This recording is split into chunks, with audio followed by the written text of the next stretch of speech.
तो ये आपका डैशबोर्ड रहता है। इस डैशबोर्ड में आपका जितना भी रिकॉर्ड रहेगा, मैसेजेस वगैरह जो भी आपने भेजे होंगे, करे होंगे या करेंगे आगे चल के, वो सब शो होते हैं। फिर उसके बाद क्या आता है, इसमें आपके ये सेंट मैसेजेस का पार्ट है, जिसमें कि आपके ऑल ओवर जितने भी आपने भेजे होंगे अभी तक, पैनल जब से स्टार्ट हुआ होगा उतने मैसेजेस सेंट का ऑप्शन है ये, जिसमें शो होगा अमाउंट कि इतने मैसेजेस आपने भेज दिए हैं।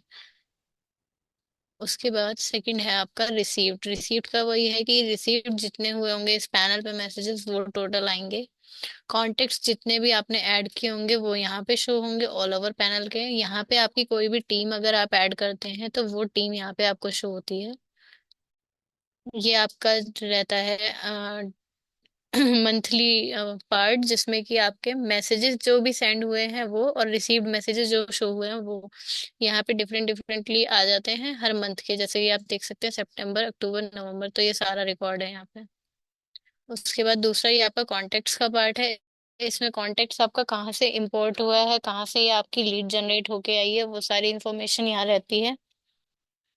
अब इसके बाद आते हैं कि हमारा कॉन्टेक्ट्स का फॉर्म हमें कैसे क्रिएट करना होता है। बेसिकली जो टेबल होती है हमारी, ये टेबल कैसे क्रिएट होती है, एक सेकंड में स्क्रीन क्लियर कर देती हूँ।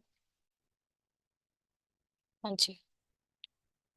तो ये फॉर्म क्रिएट करने के लिए पहले हमें कॉलम्स क्रिएट करने होते हैं। उस कॉलम्स के लिए हमें करना होता है मैनेज पे जाके कॉलम्स में जाना होता है।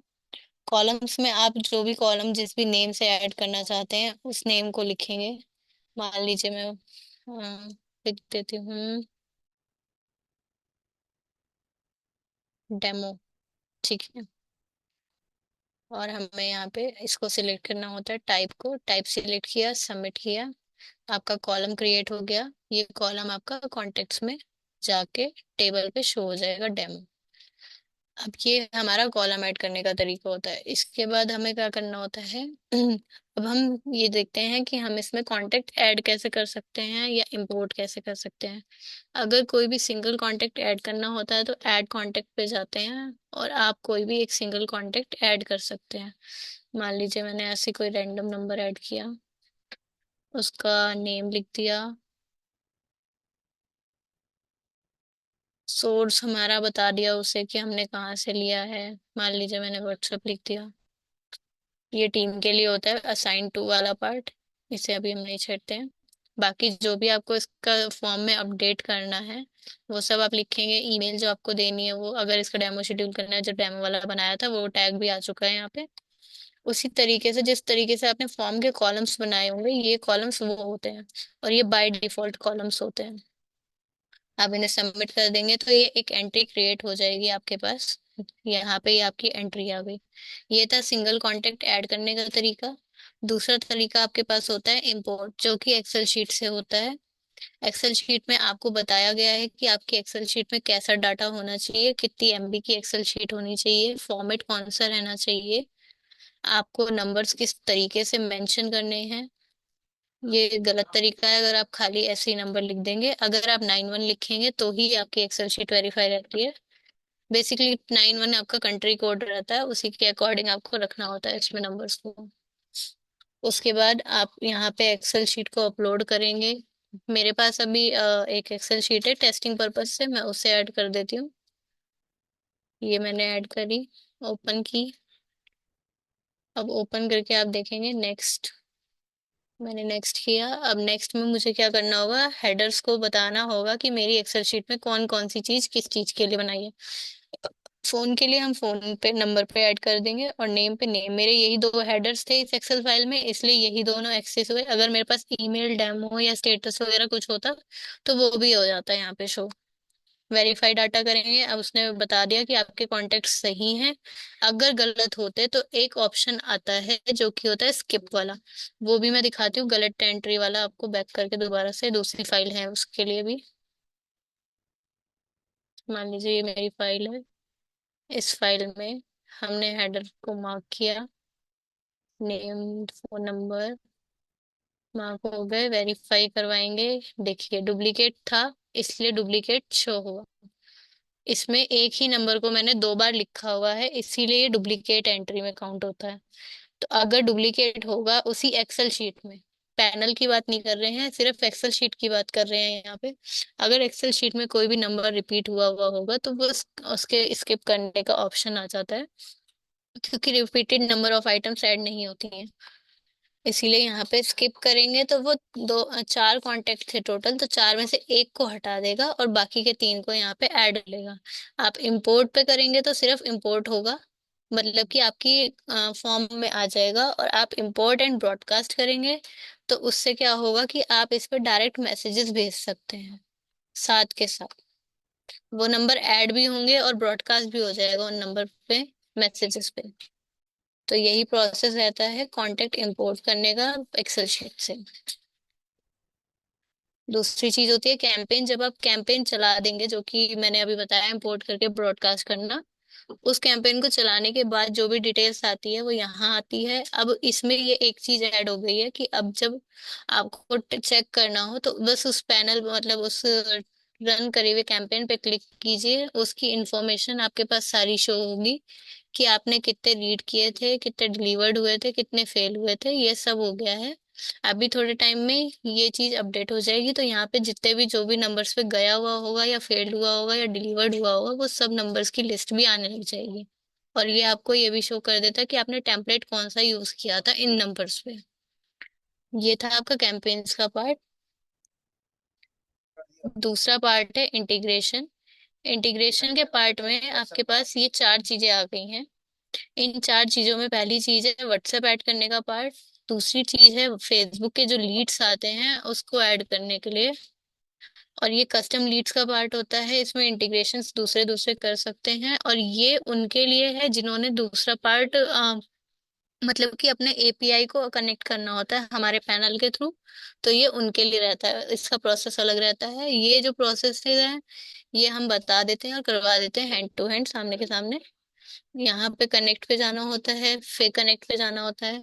फिर जिसका भी फेसबुक का करना होगा उसका फेसबुक लॉगिन होना चाहिए आपके पास। उसके बाद वो पूरा प्रोसेस करना पड़ता है।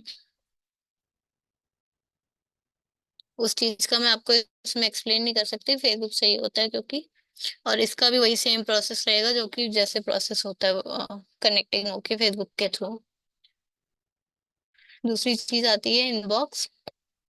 इनबॉक्स के लिए क्या कर सकते हैं आप, टैग्स क्रिएट कर सकते हैं जो कि मैनेज में ही होते हैं। मैनेज में मान लीजिए मैंने टैग को ऐड करना है, न्यू मान लेते हैं कि कोई हमारे पास न्यू ऐड आनी है, मतलब न्यू एंट्री आनी है।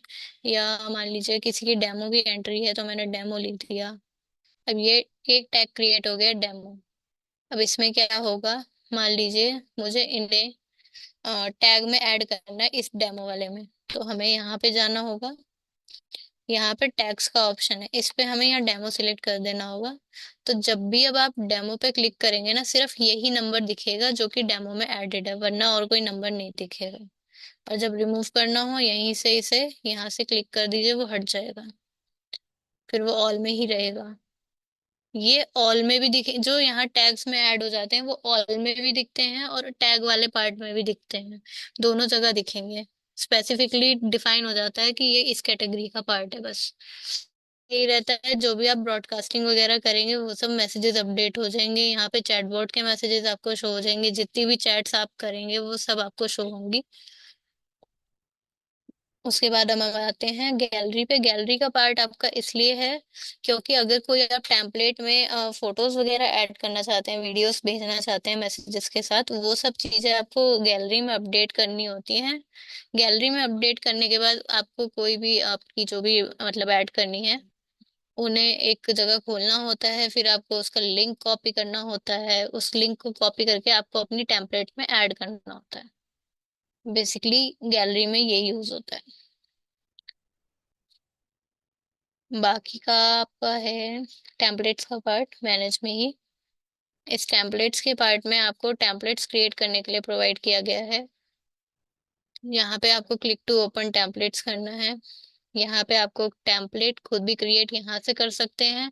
यहाँ टेम्पलेट्स क्रिएट कीजिए, यहाँ पे आपको शो होगी, प्रीव्यू होगा इसका। मैं कर देती हूँ। यहाँ पे आपको पूरा डिटेल्स फिल वगैरह करना होगा जो भी करना है। उसके बाद ये जो आपका एरिया है, इस एरिया में आपको टेम्पलेट शो होती है।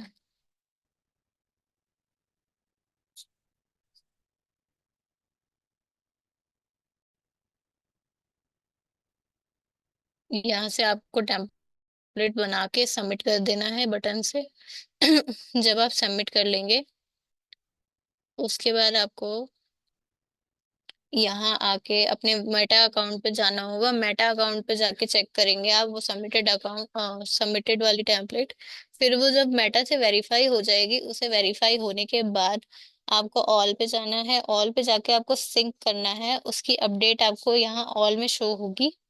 उसके बाद अगर वो पेंडिंग में है तो वो पेंडिंग में रिमूव मतलब शो हो जाएगी। अप्रूव्ड में है तो अप्रूव्ड में शो होगी। रिजेक्टेड है तो फिर वो रिजेक्टेड में शो होगी। जैसे जैसे आपका टेम्पलेट का स्टेटस होगा वैसे वैसे आपको टेम्पलेट शो होगी। बाकी आपको अगर किसी को टीम वगैरह में बनाना है, टीम में ऐड करना है, तो उसके लिए सेटिंग्स का ऑप्शन है। एक सेकेंड, नेट स्लो हो गया शायद।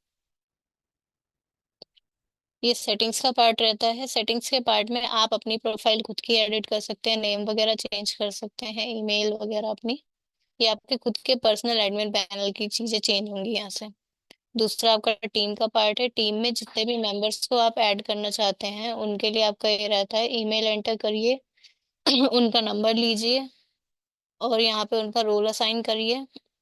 नंबर वगैरह ऐड करने के बाद जो आप ईमेल उसमें एंटर करते हैं, उसी ईमेल पे आपको एक इनवाइट सेंड होता है जिसमें कि एक लिंक होता है।